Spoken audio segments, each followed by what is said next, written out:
Hi friends, welcome to சினிமாவில் சம்பவம். இன்றைக்கி நம்ம பார்க்கக்கூடிய படம் வந்து உள்ளோக்கு.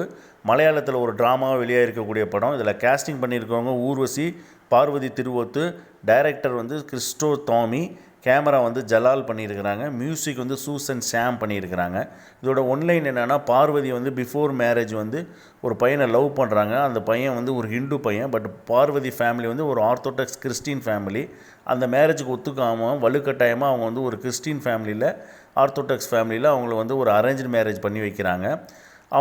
அதில் மாமியாராக வரவங்க தான் ஊர்வசி. ஸோ கல்யாணம் ஆன கொஞ்ச நாள்லேயே வந்து கல்யாணம் பண்ணிக்கிட்ட கணவர் வந்து படுத்த படுக்கையாகிறாரு. உடம்பு முடியாமல் அவர் வந்து படுத்த படுக்கையாகிறாரு. ஸோ பார்வதி வந்து அவங்க உடம்பு முடியாத ஹஸ்பண்டையும் பார்த்துக்கிட்டு மாமியாரோடு வாழ்ந்துட்டு வராங்க.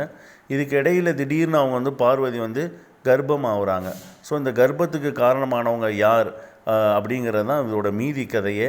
இது வந்து ஒரு ட்ராமா படம் தான். பட் ஆனால் இதை வந்து ஒரு த்ரில்லர் படம் ரேஞ்சுக்கு ஃபஸ்ட் ஹாஃப் ஃபுல்லாக கொண்டு போயிருக்கிறாரு இந்த கிறிஸ்டோ டாமி. அவரை கண்டிப்பாக பாராட்டியே ஆகணும். செகண்ட் ஹாஃபில் நமக்கு விஷயம் தெரிஞ்சதுக்கு அப்புறமுமே கதை வந்து போர் அடிக்கலை. அதுக்கப்புறம் வந்து ரொம்ப உணர்வு பூர்வமாக, ரொம்ப அன்பை பேஸ் பண்ணி இந்த படம் போகுது. ஸோ இந்த கண்டிப்பாக இது எல்லோரும் பார்க்க வேண்டிய ஒரு படம். அதே போல் இதில் வந்திருக்க கேமரா ஒர்க்கை கண்டிப்பாக பாராட்டணும். நமக்கு கேரளானாலே வந்து கிளைமேட்டு தான். ரொம்ப மழை பெஞ்சிக்கிட்டே இருக்குது. இந்த படம் முழுக்க மழை பெஞ்சிக்கிட்டே இருக்குது, வெள்ளம் தண்ணி சூழ்ந்துக்கிட்டே இருக்குது. அதை ரொம்ப அருமையாக தன்னுடைய கேமராவில் காட்டியிருக்கிறாரு. அதே மாதிரி இதில் வர ஏரியல் ஷாட்லாம் ரொம்ப அருமையாக இருக்குது. மியூசிக்கும் நல்ல தத்ரூபமாக இருக்குது. படம் வந்து ஒரு ட்ராமா படமாக இருந்தாலும் நமக்கு போர் அடிக்கலை. அடுத்தடுத்து என்ன நடக்கும் அப்படின்ற ஒரு த்ரில்லர் ரேஞ்சுக்கு கொண்டு போன கிறிஸ்டோ டாமியை நம்ம கண்டிப்பாக பாராட்டி ஆகணும். எல்லோரும் பார்க்க வேண்டிய ஒரு படம். கண்டிப்பாக பாருங்கள். மீண்டும் ஒரு வீடியோவில் சந்திக்கிறேன். நன்றி, வணக்கம்.